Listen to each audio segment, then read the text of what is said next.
off. Fun. All right, so we're doing Gmail in 30 minutes. Sounds good. We're gonna fly through. So biggest thing is a lot of people, especially with the way PSWAPD transitioned our email, we're very overwhelmed by how much email was already in there after the transfer to Gmail. And I had created some videos to help people clean it up, but a lot of people never use them. So, well, we do what we can. So we're going to kind of fly through some different topics. So searching, settings, customizing your look, which to me is one of the biggest things that once I did that, I just felt a lot better about Gmail and the conversion. Labels and folders, filters and rules, snoozing, getting it down to 0. I'm a 0 inbox girl. At the end of every day, I like to have it like empty. And then we'll talk about templates and scheduling and a couple little bonus things. So searching, basically, it doesn't matter what your, I'm just gonna go present so you get the whole screen. It doesn't matter what your email is, where it is, whatever. The search feature is actually amazing in Google. So it's basically you can search by who to come, you know, if you know who it came from or even part of their address. It can be by subject. Does it have a certain word in it? That kind of thing. Even you can do date within. So when was the email? Whoops, sorry, date within. So, you know, it was within the last week, or you know they sent it to you last month. So all of those make searching a little bit easier. You can even, if you have things sorted, search, like by default, it'll always be all mail, which means absolutely everything, sent, trash, you name it. But you can narrow that down if you know where, or you think you know where the email might be. You can also do by has attachment. So if you know somebody sent you an attachment, you can check off that little box and then it'll only show you emails with attachment. So if all else fails and everything's in one big honking inbox, use search. If you want more organization, then... Before we go on, can we search for things from the original sender? Is there a way to do that? Like, we've gotten so many emails from Krista for park card stuff, but they get forwarded through either Penny or Biv, and they all have the same title pretty much. Yes, if you search the from and you put Krista's email address in there, it should go and pull anything that came from Krista as well. Okay. It does bring some of them, but not everything. So I wondered if I was missing something, but it might be if they forward the original email right away, it seems to pull it up. But if they email back and forth a little bit and then forward it and it's a whole thread of conversation about something, it doesn't come up. It's getting lost. Yeah. So I don't know if I was doing something wrong or if it's just how it is. My understanding is it's supposed to search everything, even the threads. So that's weird. There's just a lot and they do have very similar titles. So it's possible that it was there and I just couldn't find it too. Okay. Well, cool. one of the filters might help you with that. Okay. First of all, settings. You really want to set your settings correctly. So top right corner, the gear, and go down to settings. There's a ton in there. And it's very overwhelming the first time you do it. But what I've done as part of the slideshow is kind of show you the ones that I think are the most important. Okay. So first of all, maximizing your page size. So if you're playing along, you want to be on that general tab in settings. And these go in order. So I put them on here in order. So maximum page size. If you don't like scrolling through pages and pages and pages of emails, change the maximum to 100. Because then there's 100 emails on every page. It also helps you with cleanup if you're trying to clean up stuff, because instead of deleting like 25 at a time on a page, you're deleting 100 at a time. Okay. Undo send. One of the biggest things that's cool about Gmail is that you can, if you press send on an email and you're like, oh, I forgot the attachment, or, oh, I forgot to include the principal in on that email, Down at the bottom left-hand corner, a little window pops up that says undo send. And if you click undo, it pulls that email back before it actually sends it. So you want to make sure you change that though to 30 seconds because the default's 5. And 5 seconds isn't long enough for you to go, oh my goodness, and then find your mouse and get down to that corner. So up it to 30. Default reply behavior, totally up to you. When somebody sends something to you or to a group of people, do you default want to reply just to them or to everybody? And so you can still do either or, but this is what is going to be the default choice on your screen, okay? Hover actions, I recommend you turn those on. That means when you're looking at an email in kind of the minimized form, if you hover over it, you get some tools. If you have that off, you don't have those tools and you literally have to click into it. So enabling that saves you some time, basically. Default text style, you pick it. If you don't like the font and the size defaults, you can change those. Images, do you want them displayed or not? So if somebody includes an image for you, do you want it to automatically come up or do you want to have to click on it? Your choice. Dynamic email, I recommend you enable that. That allows all of the emails to be like kind of what you see is what you get versus just a bunch of text and then all the links at the bottom and that kind of stuff. It just lets it be more dynamic and usable. Grammar, the next ones are grammar, spelling, autocorrect, smart compose, and personalization of smart composing. And again, personal preference, I recommend them all on, but that's just my liking. Autocorrect, some people don't like that because it changes spelling errors automatically. And sometimes it changes them the way you don't want it. Smart compose is literally where the computer kind of anticipates. So if I say hi, it looks at who I'm sending it to and it'll put the name for you and you just hit tab and it puts it there. So it's kind of looking at what does it think you're saying? So it's using Google's artificial intelligence and giving you kind of that feedback. The personalization part of it is to make sure that it's personalized to that person. So the putting their name, all that kind of stuff. Nudges, if you turn those on, basically what happens is if somebody said, can you let me know by Thursday, blah, blah, blah, and you've got that email sitting in your inbox and you still haven't done anything with it, on Wednesday or Thursday, it's going to start nudging you and say, hey, do you think maybe you should deal with this email? So the nudges are kind of just nice, especially if you have lots in your inbox. Smart reply, that is a feature that just saves you a little bit of time on those kind of quick emails. Like somebody sends you something, here's the link I promised you, rather than you having to hit reply and say, thank you very much, blah, blah, blah. It'll have like 3 or 4 little buttons at the bottom, and they'll be kind of, one will be casual, one will be a bit more formal, and it'll be that, thank you so much, I got it. And then you click on it and just press send. So it's kind of thinking of the way you should reply based on, but it'll usually give you a formal and an informal version. Read pane, it allows you to mark something as read. So when you are reading an email, as soon as you click on it, it starts timing. And so I have mine set at 3 seconds. So after I've sat on an email for 3 seconds, it automatically considers it read. Okay. Desktop notifications. I don't recommend you put this on in your classroom because this is when all those little notices pop up at the bottom when you're teaching, and all of a sudden they see who sent you an email in the first 2 lines. So I recommend you turn that off, but it is a personal preference.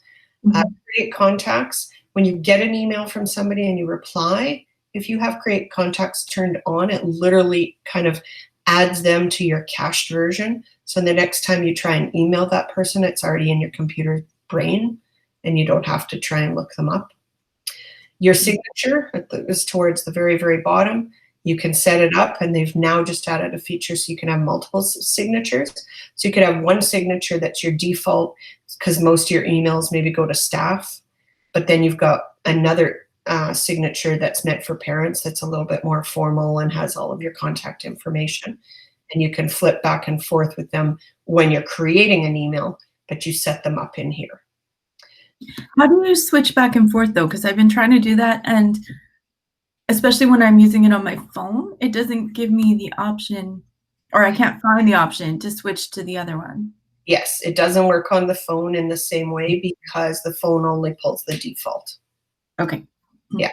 I don't use the app, I just use it online, but even so, it doesn't come up properly. Okay. Should. We can take a peek. Vacation mode, basically soon, a couple days now, you'll be able to put your email on vacation mode, and then people that send you a message know you're not checking your email. Biggest thing about this page, after you've made changes, make sure you click save at the bottom or you lose it. Okay, the next three are kind of lumped together because there's not as much to change on here. So under the labels category, this is where you can show and hide. And this is probably one of the most important ones to tweak. What do you want to see? You can turn off by hiding almost every kind of the default folders that Google creates. The IMAP, and literally you just click show hide, show hide, show hide all the way down. The IMAP feature on the labels page lets you set it up kind of how do you want your email. No, that's a different place here. I can't remember why I put IMAP there. That's weird. Oh, the IMAP one. It's the far right-hand side when you're looking at each of the show hides. And the IMAP is, do you want that label / folder to show up when you are on your phone? Okay. Okay, so you can control how much you see on your phone by whether you show it, whether you turn that IMAP feature on or off in labels. Categories. The categories are Google created, and they are things like, is this promotional material? Is this home-based? Is this kind of what I would call spam? And so you can turn on or off those. I hate Google's artificial intelligence sorting my mail for me. So I have all the categories turned off. I just want my inbox and let me control it, but that's up to each person. So if they're all marked as hide, that's turned off? That's turned off, yeah. Create a new label. There's a little button about 2/3 of the way down the page that allows you to create your own labels.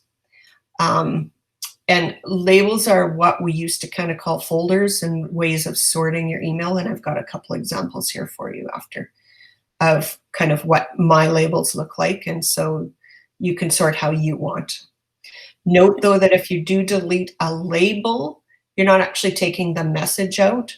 The message is just now, it's only available in the all mail mailbox. Okay. And so if I want them to show up only under the label and not in my inbox, it should say show in label list and hide in message list? Show in label list and hide in message list. Yes. Okay. And actually when you drag and drop, it should remove it from inbox and put it into the label that you tell it to go. It does, unless there's a reply on it. Right, as soon as somebody replies, yeah. Yeah, but then it stays in the inbox because there's a reply. Because I guess because I haven't labeled the reply as well. Actually, that is in, I think that's back in the general. I didn't talk about that one, but that's called conversations. So if you show everything as a conversation and you move the conversation to, let's say, the admin folder, then the whole conversation will go. But if you don't have conversations grouped together, then each part of the conversation is its own and you have to sort them yourself. Okay. Thank you. Make sense? Yep. Okay, then the inbox tab, the next one up at the top, inbox. This, again, is your way of kind of what categories do you want Google to sort into if you want it to. And then if you like your email in a two-pane view, where the first pane is the list of emails and the right-hand side is the actual email you're reading, that's considered a two-column view. Or if you want 3 columns, it would be the list of emails. Then it would be like the middle column is kind of like where you can see each email with maybe the 1 or 2 lines. And then when you click on one of those emails in the middle column, you see the full email on the right. So that's a 3-column view. So depending on how you select the reading pane, depends whether you get the 2 or 3 columns. Okay. Okay. In the last area here, the accounts, is send the email as. So this is kind of handy sometimes because PSWAPity maybe set your account up with your full name, or if you have like maybe Barbara versus Barb kind of thing. So you can send the email as however you choose. Okay. It's still coming from the same email address, just looks a little different. The next chunk of areas are the filters. So moving across filters, you're going to create rules for sorting, and I'll show you that later. And those are a blessing. The next one is POP and IMAP. Don't set up POP, drink Fanta instead. You want to make sure your IMAP is set up, because the difference between the two is POP, if you use your phone and you have it set up with POP, basically you end up with 2 copies, one on the computer and one on the phone. If you delete one, it doesn't delete the other. Whereas IMAP keeps things synced. Okay? Guess I should spell syncing properly. Add-ons, the next one over, just ignore that whole category. And then the last one, chat and meet. This is, do you want the chat and or the meet to show up in the bottom left-hand corner? And I'll show you where that is after if you didn't notice that it's there, and then you'll know what you're turning on and off. Yeah, I'll do those. Can we go back to add-ons for 1 second though? Absolutely. I use the accent add-ons in all of my other Google stuff so that I can type in French without having to convert my keyboard. On my laptop at home, I can convert to a French keyboard. At school, it's trickier. So can I add an accent add-on into Gmail, or do you just recommend don't use the add-ons at all? There's actually no add-ons in there right now. Oh, okay. So it's just a one day this will be useful thing? Well, I'm not sure whether it's a one day it's going to be useful or whether they're removing them because they're changing. Okay. All the add-ons and the extensions and stuff are now going to be found in the Google Marketplace versus the Chrome Web Store that we're used to. Okay. So I'm not sure whether this is going away or coming, but right now there's nothing there. So okay, it would be nice if you could add the add-on for all of your Google accounts instead of having to add it on each separate thing. Like for the action, you have to add it to slides and docs and everything separately. Yes, that would be. Yes. Okay. Sorry. Let's keep going. No problem. And again, at the bottom of any of those pages, if you have a save button, make sure you press it or you lose it. Advanced, the auto advance feature saves you clicks. So what the difference is if you click on an email and deal with it, let's say I trash it, and the computer sits there with like a kind of a cached version of the email I was on, even though the email's gone from the left-hand side. Whereas auto advance is like, okay, you've dealt with that one, I'm moving to the next one. So it automatically just moves you to the next one, which most of us take for granted, but if it's not turned on, it doesn't actually do that and can be kind of frustrating. Okay. Make sure you turn templates on. I'll show you those in a second. They'll save you lots of time. And then the unread messages icon. For me, that's a yes. What that means is you have the little on your tab, when you have your email open in a tab, it'll say Gmail, and then it'll have like a 2. Okay. If you get another email, it shows a 3. So you don't actually have to go to the tab to see if you have new email. You know, right looking at the tab whether there's new emails or not. Okay.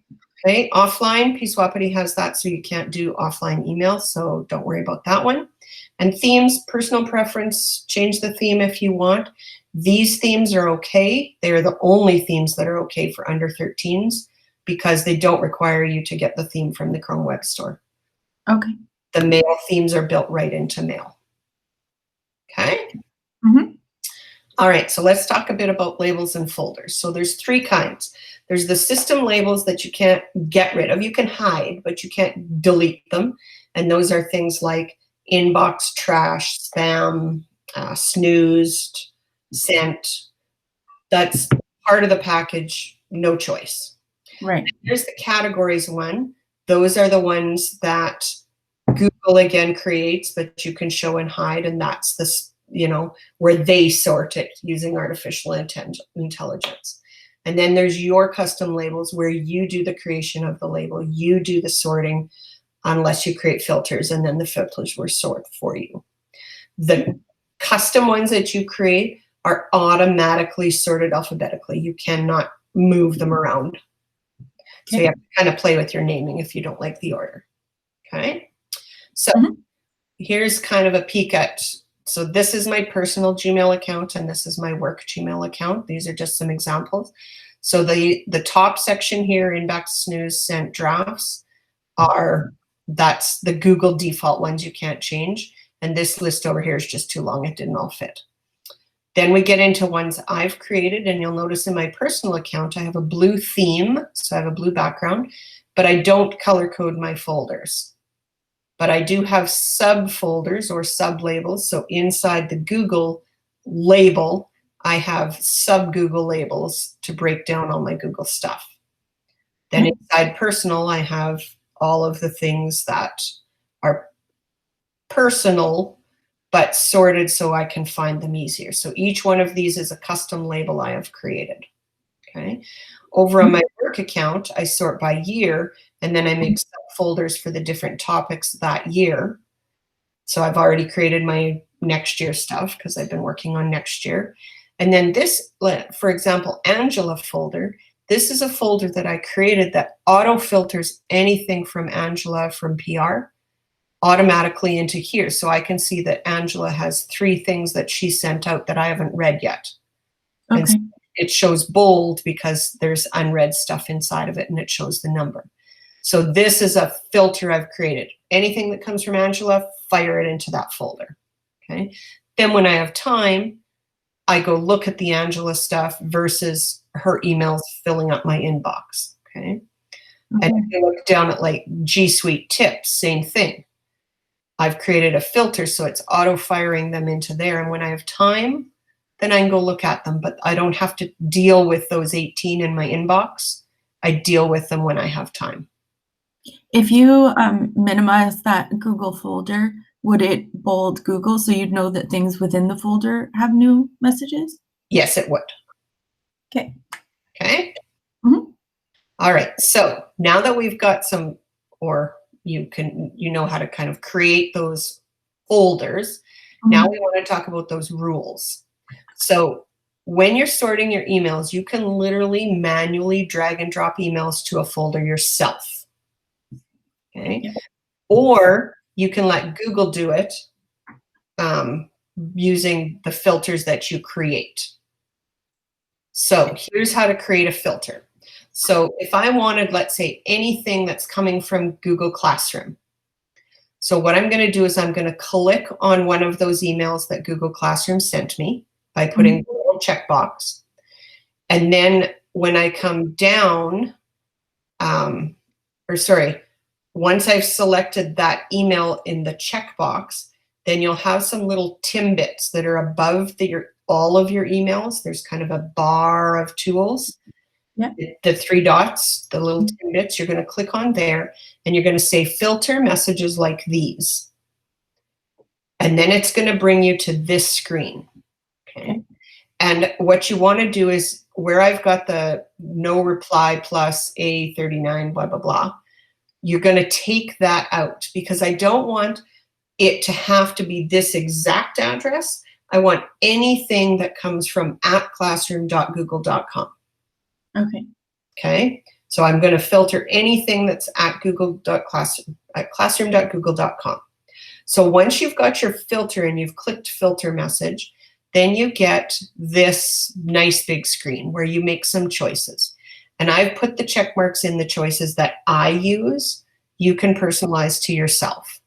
So I make it skip the inbox. So I don't even want it to stay there. I want it to fire it into the folder without me having to look at it. Okay. You could have it marked as red, but then going back to that example with Angela, I wouldn't see the Angela in bold and the 3 if I marked it red. So I don't do that because I want to know that there's stuff I haven't read in that folder.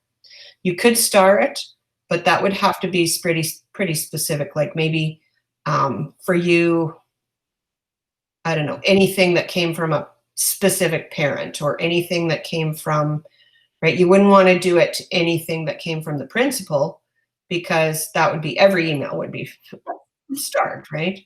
Yeah. So I don't make anything starred. Apply it to the label. So you have to have your label created ahead. You want to apply. Although if you do click here and you click the little down arrow, the bottom choice is to create a new label. So if you didn't already have it, you could create right there. But it's best to kind of have your folder structure first. If it's junk you don't want anymore, you could automatically delete it through a filter, and then you'd never ever see it again. Although I would recommend unsubscribing, but whatever. Never send it to spam. Never mark it as important. I don't want Google artificially intelligizing it and telling me that these are important emails I need to deal with. And then down here, because it's at classroom.google.com, you want to filter it, and you want anything that it can find right now that has that ending to add it to that filter.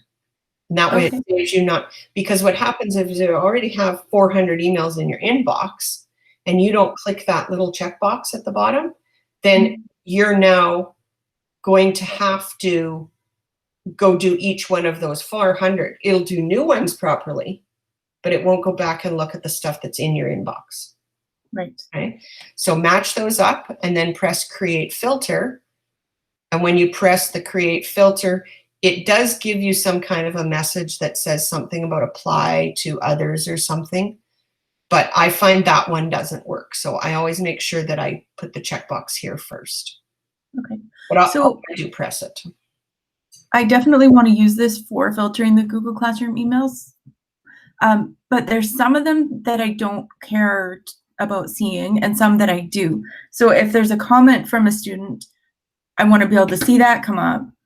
But if it's just they've resolved comments on one of their documents, I don't really care to see that one as quickly. Do you know what I mean? Okay. So then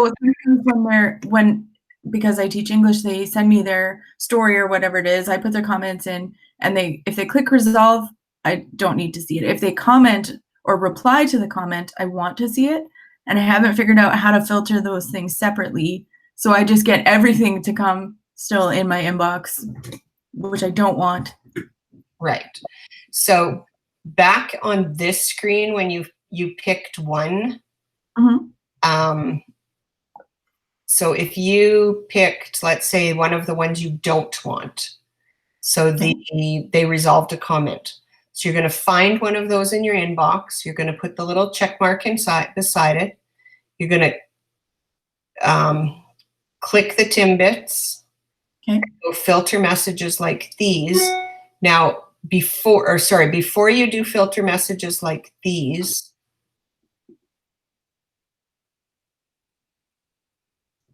it's when you get this screen that you want. There's other things on this screen.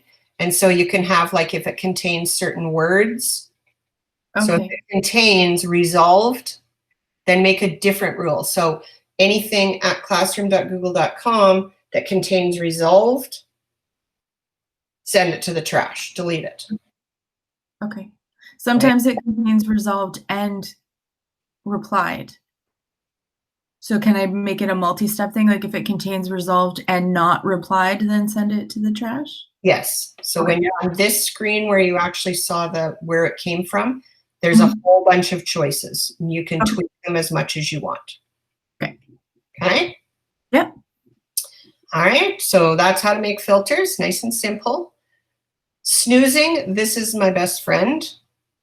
So when we turned on hover in our settings, or if you've clicked the checkbox in front of an email, then it appears above all of the emails in the list. You get the beautiful little clock. Now, what this does is when I get an email that says, can you help me on Friday? But it's only Monday right now. And I need to make sure I deal with that email, but I don't want to deal with it now. Then when I click the little clock, I'm going to say, okay, no, today's Monday. Wednesday's not, I want to deal with this sucker on Friday at 8 a.m. So then I would just go over here to pick a date and time, and I would pick Friday at 8 a.m. And then what happens is that email goes out of my inbox and it goes into the snoozed folder. And Friday at 8 a.m., it's going to pop back into my inbox and it's going to say that it was snoozed 4 days ago. Okay. So now it's Friday and I'm dealing with only my Friday emails instead of scrolling back to, I think there was somebody I was supposed to help Friday, right? Yeah. And so Snooze is just kind of really makes life easy. Okay.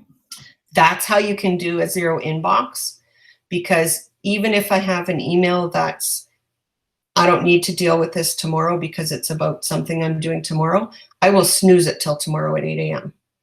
rather than leave it in my inbox and then I'm having to scroll past it all the time to find other stuff. Okay, so Snooze is one of my best friends. Templates and scheduling. Templates are really nice for those emails that are similar. So if you're always sending like update emails to parents, or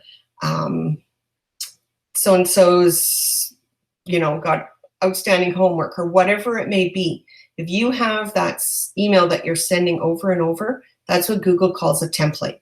So if you go and pretend you're going to create a new message, type what you want it to look like, and then you click on the 3 dots that's down beside the send button on your email, go up to templates, down to save it as a draft, and then save as a new template. Now you have a template. So when you come back in and you want to use that with the next student or the next whatever it is that you're creating the template for, you're going to click on the 3 dots, go templates, but now instead of saving it as a template, you're going to pick your template. Okay. Every time Leah and I did the COVID tech tips, we picked that template, and literally everything, all the basics were already there. All we had to go was change the letter on the tech tip and put in the actual tip. Press send and we were done. So nice way to kind of make things go a little bit faster. And faster for us too, because we didn't have to figure out a new format every single time. Right, you don't have to figure out formatting, the wording, right? Like you've already worded it. And now let's say you've created this parent email and you've made it a template and you're like, oh, but I don't really like the.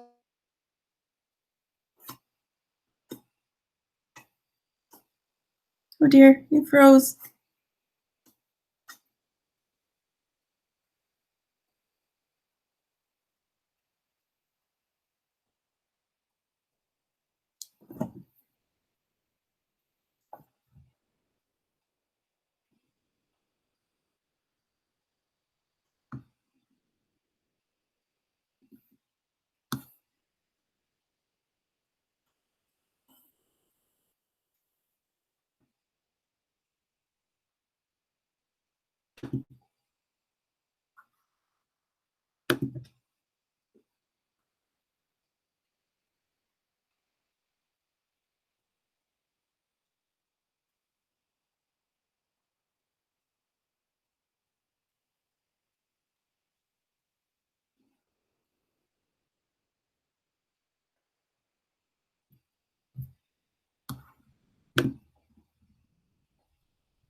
Can you hear me now? Yes. Again. Okay. My one computer crashed. Oh, no. Continue on the other one. If I can get everything to come up on it.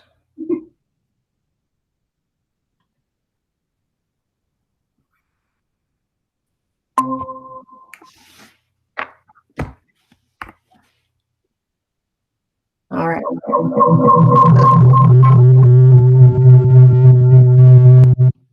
Sorry. That's okay. I don't know how you managed it, but when you froze, you had a nice look on your face. That never happens. It wasn't one of the weird faces. Oh, on my screen it was. Okay. Okay, so that's off, that's off. Or am I still getting echo? Not sure. Okay, so we're almost done. I know we're over. That's okay. That's good. Just got to try and get back here too.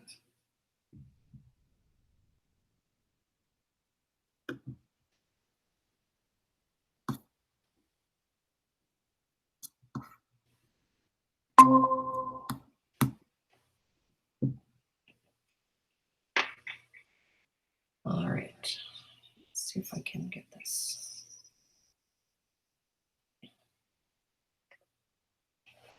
There we go. I think I got rid of my echo.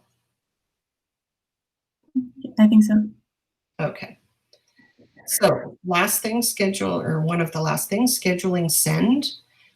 So if you're like me and you work at oddball hours, I tend to work, really well from about 10 p.m. till 2 a.m.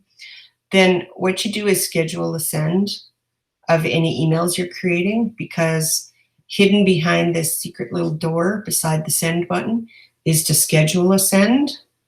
And when you schedule the send, basically the email sits in the scheduled folder until said time, and then releases, and it shows the time as whatever time you told it to release. So it doesn't look like it went at 2 a.m. It looks like it went at 8 a.m. Yes, I do that all the time because I tell my parents that I don't check email after 7 p.m., but sometimes I do. Right, but then you just fake it, right? Exactly. Yeah, you don't want them to think you're checking at all hours. So again, they're going to give you defaults, which you obviously know already, or you can pick your own date and time. Okay, a couple of bonuses. This is the left menu of my personal, or our EdTech inbox. The three lines, the hamburger at the top, if you click it, just collapses and expands the words. So if you don't want the words beside each of the images, you can. Now, if you have a whole bunch of labels and bookmark, or labels or folders, that we used to call them, this isn't very helpful. But sometimes it's nice just to give yourself some extra room if you need it. Okay. On the far right, you have direct links to your calendar, your Keep, and your Tasks Manager. And this is beautiful because if you have your calendar open on the right-hand side, you know when you're free and busy. You don't have to be flipping tabs. Okay. Also, you can use the Google Keep stickies for things, again, kind of almost like template-y things where you're going to kind of say the same thing every time, but maybe not quite. So you can have a version of it in a sticky and then just drag it across to the email and it's ready to kind of tweak and go. You can also use this for if you've got like emojis or Bitmojis that you want to put in. You can put your Bitmojis in Google Keep and then you can pull them across without having to jump to other tabs and stuff to make. That's how they do that. Okay, I've been wondering specifically about that. And then tasks is your to-do list. So let's say you're reading an email and they're asking you to do something at 2 p.m. tomorrow. You literally can click on your tasks and create the task reminder right there. Okay. So the right-hand side is really cool. The little plus sign, there are a bunch of others. Again, they have to be approved. We're moving now because of some of the, well, you'll see a tech tip soon, hint, hint. Google has shut down over 100 apps, extensions, add-ons for breaking and violating what they were allowed to do. Some of them were like tracking all your keyboard punches. So they were gathering passwords, that kind of stuff. So Google's removed a whole whack of them. So now we have to go to an approval process for those as well. But don't let students add anything on the right here anyway. Okay. Okay. Last one, built in. If we turned it on in settings, you now have a quick way to either start or join a meeting or chat. Okay. Right within your email. And that's it. That was very helpful. Thank you. You're welcome. Great.